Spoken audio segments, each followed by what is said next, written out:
The path waited the way it always did, a long pale ribbon of river stones laid careful and close beside the canal. Theo stepped onto the first smooth oval and felt the cool of it rise through the sole of his shoe. Lilac light still clung to the water, thin and quiet, as if the day had decided to rest there a while longer before slipping away. He carried his small tin of trimmed wicks and the soft cloth he used for wiping glass. One lantern after another stood along the edge, each set low on its iron hook so the glow would fall near the stones and not climb too high into the sky. Theo paused at the nearest one, lifted the little door, and eased the wick down until the flame settled into a round and steady shape. The canal held itself still. Not a ripple moved across the surface. Only the last of the lilac color drifted there, soft as breath on glass. Somewhere farther along the bank a frog sang once, low and unhurried, then fell quiet again. Theo walked on. His steps made almost no sound. The stones had been worn smooth by years of water and by the quiet feet of those who came before him. He knew the feel of each stretch by heart. Here the path curved gently left. Here it widened so two people might walk side by side if they chose. Here a single flat stone jutted a little toward the water, perfect for sitting when the evening asked for stillness. He trimmed another wick. Then another. The light from each lantern reached out and found the canal, and there the glow lay in quiet ovals on the still water, soft gold resting on the darker lilac like coins left for no one in particular. Theo watched one of those ovals for a moment, how it did not tremble, how it simply kept its place. A thin coolness rose from the stones now. He bent and set his palm against one of them. The surface felt smooth and faintly damp, the way river stones do when the day has been mild. Under his hand the stone seemed almost to listen back. He stayed like that for a few breaths, then straightened and continued along the path. The first star showed itself above the far bank, a single pale point that did not hurry. Theo paused and tilted his head, waiting. The soft hum began then, the way it always did, so quiet a person might miss it if they were thinking of other things. It came from nowhere he could name and from everywhere at once, a low gentle note that seemed to rise out of the stones themselves and drift just above the water. He smiled a little to himself and kept walking. The hum stayed with him, steady and kind. Most of the path answered it. The stones along the edge took on a faint inner shine, as if they had been keeping a little of the day's last light and were ready now to share it. The glow was never bright. It was only enough to show the way, enough to make the path feel known and welcome. Theo moved slowly past the glowing stretches. He trimmed one more wick and wiped a smudge from the glass of a lantern that had collected a thin film of evening air. The frog sang again, farther off this time. The canal kept its quiet surface. Lantern light pooled in quiet ovals on the still water, each one round and restful, never touching the next. Then he reached the place that did not shine. It was only a short stretch, perhaps 12 stones long, set between two of the brighter curves. The stones there looked the same as all the others, smooth, pale, worn by old water, yet they held no light. They simply stayed dark while the path on either side breathed its soft glow. The hum continued around them, but it seemed to thin a little as it crossed that space, as if the note itself were stepping carefully. Theo stood at the edge of the dark stretch and looked down. He had walked this path for years. He had watched the stones gather their gentle shine every violet hour once the first star appeared. Yet this one length never joined them. It remained quiet and without color, a soft pause in the ribbon of light. He did not feel troubled by it, only curious in the quiet way of someone who has time. He stepped onto the first of the dark stones and felt the same cool smoothness under his feet. Nothing sharp. Nothing wrong. Only the absence of that faint inner glow the others carried. A little farther on he found the flat stone that jutted toward the water and sat down upon it. The stone held his weight without complaint. He rested his hands on his knees and let his gaze travel the short dark length of path. The lilac on the canal had nearly faded now. The lantern ovals remained, calm and unmoving. The hum continued its low song from the shining stones on either side. Theo watched the dark stretch without hurry. The air smelled faintly of cool water and of the reeds that stood farther along the bank. He wondered, softly and to no one but the evening itself, why those particular stones would not glow.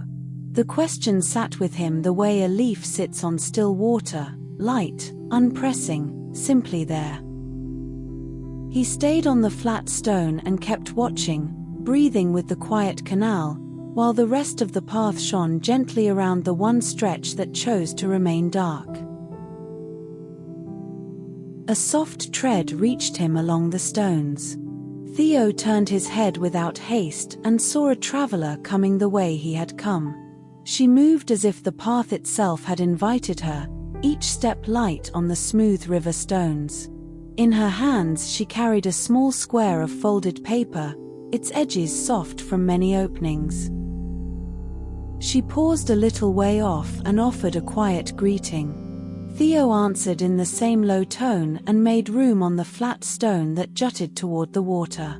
The traveler Saturday. Her name, she said, was Lina. The paper in her lap was a map of watercolor blots, each blot a remembered color of dusk along this very canal. She had walked here years before and kept the hues the way one keeps a gentle promise. Lina looked at the dark stretch between the shining stones. She asked, almost in a breath, why that part stayed dark while the rest hummed and glowed. Theo told her he had wondered the same thing. Together they watched the canal. The last lilac had thinned into a deeper blue that rested on the water like a quiet cloth. Lantern light pooled in quiet ovals on the still canal water, calm and round and unmoving. They rose after a time and began to walk the path in the order Theo knew by heart. He stepped first on the pale stone near the reeds, then the one with the tiny ridge, then the broad flat that always felt coolest underfoot. Lina followed, holding her map open. The stones that should have shone did shine, yet the dark stretch remained dark, and the hum did not change. They paused and tried another order, the one Lina's watercolor blots suggested. She pointed to a soft violet mark and then to a cool gray. Theo placed his feet accordingly. The reflections on the canal shifted as they moved, lilac giving way more fully to deep blue. Still the dark stones stayed dark. A small breeze touched the reeds and left them whispering. They tried a third way, slower still, pausing between each step to feel the cool surface and listen. Certain stones now sat where others used to be. Theo ran his palm along one that had always lived closer to the bank. Tonight it rested nearer the water's edge. Lina unfolded her map fully and held it toward the fading light. The blots no longer matched the places beneath their feet. A stone she remembered as round and pale was now oval and faintly green. Another that should have been third in line waited fifth. They walked the short dark length itself, side by side, testing whether any remembered sequence would wake a glow. Nothing answered. The stones felt the same under their shoes, smooth, cool, steady, yet the order had changed. Overnight, it seemed, the path had rearranged itself. Theo's long habit no longer fit. Lina's careful watercolor map no longer fit. The hum continued only from the stones that already shone, soft and low, like a song half remembered. They returned to the bank and sat once more, this time on the grassy edge where the ground stayed kind. The air smelled of cool water and the faint green of reeds. Lina folded her map with care and rested it on her knee. Theo rested his hands on his own knees. Between them the question settled lightly, where the missing order had gone. They did not hurry to answer it. Lantern light pooled in quiet ovals on the still canal water while the deep blue held the evening, and the path waited without urgency around the stretch that chose to remain dark. After a while they rose together and stepped back onto the stones. The grassy edge gave way to cool smoothness underfoot.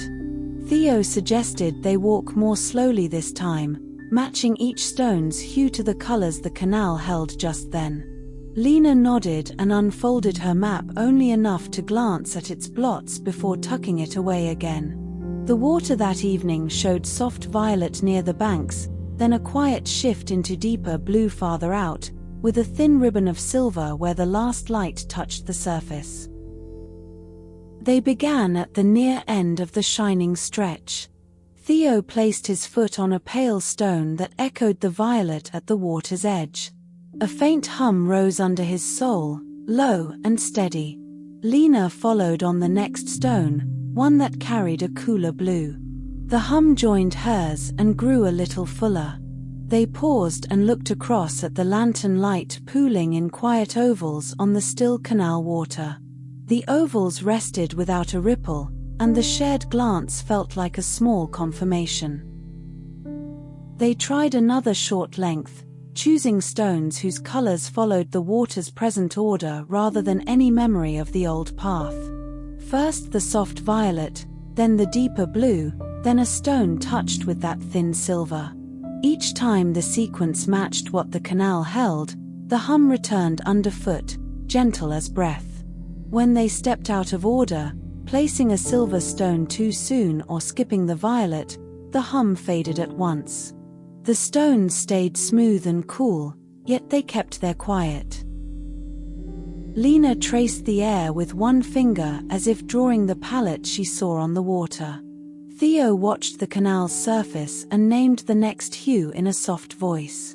They walked the slower lengths again and again, noting which sequences woke the glow. Glow followed the water's present palette, not the folded watercolor map and not Theo's long habit. Each successful step earned another shared glance toward the quiet ovals of lantern light that rested on the canal. The air stayed mild and smelled of damp stone and the faint green of reeds. Distant frog song remained low, never rising above the soft hum that came and went beneath their feet. They moved without hurry, pausing often to let the colors settle in their eyes. One length brought them farther along the bank where the path curved gently. Here the water held a deeper blue that seemed to drink the evening, and the stones that matched it shone with a calm inner light. Yet through every tried order one softly glowing stone remained absent. They noticed its missing place by the way the hum sometimes thinned, as if a note had been left out of the half-remembered song. Theo scanned the stones around them. Lina did the same. The pale violet stones were there, and the deep blue ones, and those brushed with silver. But the one that had once held a warm dusk rose, soft and quiet, was nowhere in the sequences they tested. It was not among the shining stretch, nor along the darker places they passed. They did not speak of searching hard. Instead they simply kept walking the slower lengths, letting the canal show them what it held. The water's colors shifted only a little as the sky deepened, and each new matching order brought the hum back underfoot. Lantern light continued to pool in quiet ovals on the still canal water, and each time the glow returned they glanced toward those ovals together. The glance felt enough. At last the path brought them to a little landing of flat stones that jutted a short way into the canal. The landing sat low and wide, cool from the evening air. They stopped there. Their feet rested cool from the river stones. Around them the hum lingered softly from the orders that had worked. They knew the missing stone must be nearby, somewhere among the reeds or just beyond the next gentle curve, yet they chose not to rush. The canal held its colors. The lantern ovals rested on the water. The evening stayed unhurried, and so did they. They remained a little longer on the flat landing, letting the cool of the stones rise through their feet. The canal lay still beside them, holding the deep blue that had settled after lilac. Ahead the path curved gently, but the reeds began right at the edge where the landing met the bank. The reeds stood quiet and close, their thin stems barely stirring in the evening air. Theo stepped down first. The water at the edge reached only to his ankles and felt smooth against his skin. Lina followed, her map folded small and safe in her pocket. Together they moved among the quiet reeds, parting the stems with slow hands so that nothing bent too far. The air smelled faintly of wet root and evening cool.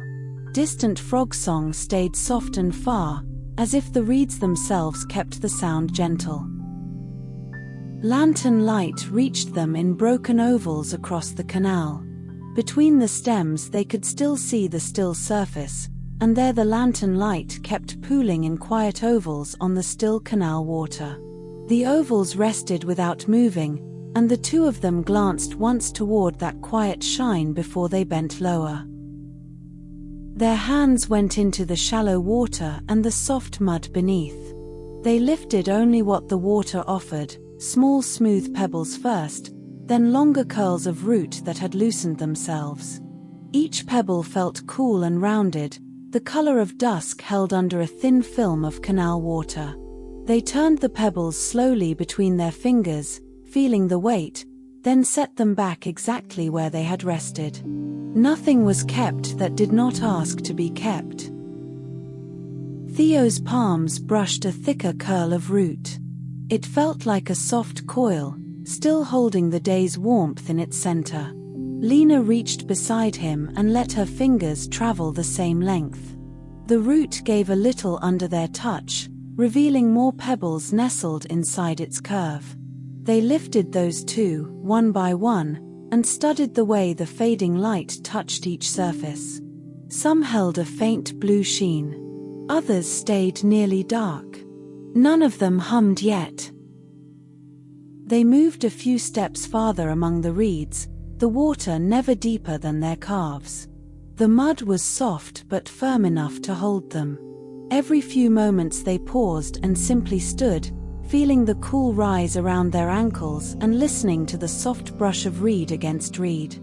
The sky above had deepened another shade, yet the canal kept its quiet palette. The hum they had known on the path lingered faintly behind them, waiting. Lina's hand found another root curl, this one closer to the bank where the water shallowed again. She drew it upward with care. Inside the curl lay a stone unlike the others, smooth as the rest, yet faintly warm against her palm. Theo placed his hand beside hers so that the stone rested between them.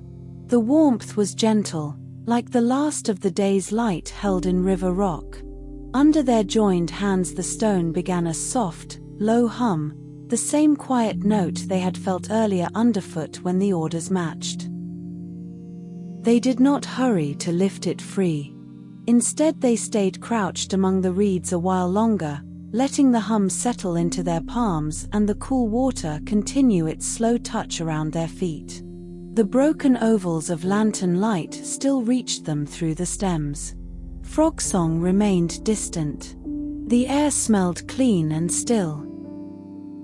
At last they rose together and stepped back onto the bank, carrying the stone between them. The path of river stones waited open behind them, its surface cool and ready.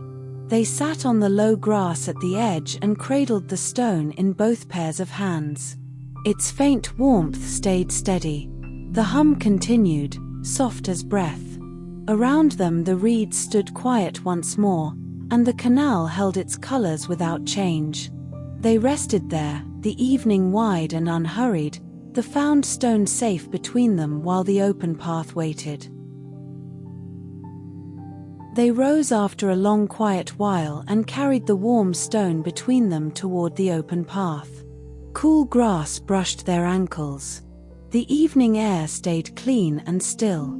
Step by slow step they returned to the river stones, feeling each smooth surface underfoot as the canal breathed its soft lilac into deeper blue beside them. The dark stretch waited ahead, the one place that had stayed without glow while the rest of the path shone gently. Theo and Lina walked there without hurry. Their hands stayed joined around the stone so its faint warmth could pass between their palms. The hum continued soft as breath, steady and low. They paused at the edge of the dark stretch. Lantern light pooled in quiet ovals on the still canal water, unbroken now that they stood clear of the reeds. The surface held those soft shapes without ripple. Frog song stayed distant. Theo knelt first and brushed a few loose pebbles aside with the side of his hand. The empty place in the order felt cool and waiting. Lina lowered the stone with him. Together they set it into the gap, pressing only until it rested level with its neighbors. The fit was exact. For a moment nothing changed. Then a gentle glow rose from the stone, pale at first, then richer, filling the dark stretch with a soft light that spread outward along the path. The glow was the color of a dusk Lina had once known and then forgotten. It was a quiet rose violet, the shade that settles just before true night, warm without heat. She unfolded her small map of watercolor blots and held it near the stone. The light reached the paper and painted that exact shade onto one empty blot, filling it slowly from the center outward until the color rested complete. Lina touched the new mark with one fingertip. The paper felt cool and slightly damp from the evening air. She remembered walking here years before, how the same rose violet had rested in her chest like a held breath, how peace had felt simple then. The color had left her later, the way colors sometimes do when days grow full. Now it had returned, quiet and whole. Theo watched the path. Every stone along the way had begun to shine in the same even glow. The hum rose underfoot, no longer in separate places but steady through the whole length, soft as the water's own slow movement. He understood then. The canal had been shifting the stones night after night, keeping pieces of calm that walkers once carried and later forgot. It rearranged them so the right color could find its way back when someone returned ready to receive it. He rested one palm on the newly placed stone. Its warmth matched the rose-violet light. Around them the first true night blue settled over the canal, deeper than the earlier lilac, calm and wide. The lantern ovals on the water stayed steady, pooling without break. The air smelled of clean water and cool stone. Distant frog song remained low, a soft thread under the even hum. They stood and looked along the path in both directions. Every stretch now held the gentle glow. No place stayed dark. Lina folded her map with care, the new color safe inside. Theo brushed a last loose grain of sand from the edge of the stone. Their shoulders touched as they turned to face the length that still waited ahead. The revelation rested warm between them, complete and quiet. Nothing more needed saying. The path lay open and even under the settling night blue. They stood together a moment longer, the hum steady beneath their feet, ready only to finish the walk. They began to walk side by side along the newly ordered stones. Each step met a gentle glow that rose no higher than the sole of a shoe. The hum stayed even and low, matching the slow pace of their feet. Theo kept one hand near the lantern posts, ready to lower a wick wherever the flame still stood a little tall. Lina matched his stride, the folded map resting light against her palm. The path curved with the canal in its familiar way, yet every stone now sat in its quiet place. Cool edges pressed softly through the thin soles of their shoes. The air carried the clean scent of water and the faint mineral breath of stone. Night blue deepened overhead by degrees so small they hardly noticed the change until the last lilac had slipped away. Distant frog song thinned to a single soft note and then grew softer still. Theo paused at the first low lantern and turned the wick down until the flame settled into a warm coin of light. The glow on the stones around it softened in answer. Lina watched the change and nodded once. They moved on. At the next post he did the same, and the next, each time leaving the light trimmed low and kind. Lantern light pooled in quiet ovals on the still canal water, unbroken and calm, holding the shape of each flame without ripple. They walked the full length without hurry. The stones kept their new order underfoot, neither shifting nor dimming. Warmth lingered in the one they had returned, a rose-violet hush that felt like a held breath released. Lina traced a fingertip along the edge of her map as they went, feeling the brighter color safe inside the folds. Theo listened to the even hum and found it growing quieter with every dozen steps, as if the path itself were settling into rest. At the far bend the little landing waited, its planks worn smooth by years of quiet arrivals. The boards held the last of the day's mild warmth. They stepped onto them together and sat, side by side, legs folded, shoulders nearly touching. The canal stretched out before them, glassy and dark blue, the ovals of lantern light resting on its surface like soft coins laid carefully down.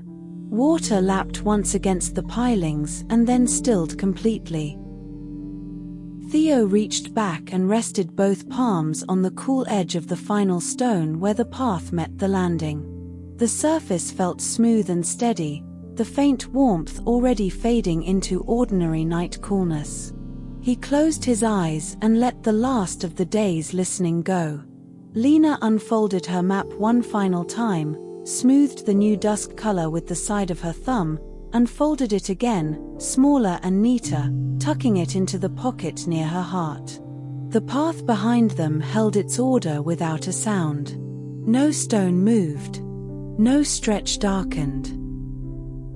The hum beneath the landing boards softened further, thinning into the ordinary quiet of night. Frog song ended. Only the slow breath of the canal remained, and even that grew still. They sat without speaking. The trimmed lanterns cast their low light across the water and the warm planks. Everything that had wandered had returned. Everything that had been kept was given back. Night deepened without a sound as they rested, lantern light still pooling softly, everything belonging where it is. Theo's breathing slowed. Lina's eyes half closed, watching the quiet ovals until even those seemed to rest. The stones along the path glowed only enough to be known, then dimmed to the softest memory of light. The air cooled by another gentle degree. Their shoulders stayed lightly touching. The landing held them. The canal held the sky. Nothing more was asked, and nothing more was needed. Sleep comes as quietly as the last lantern oval resting on still water.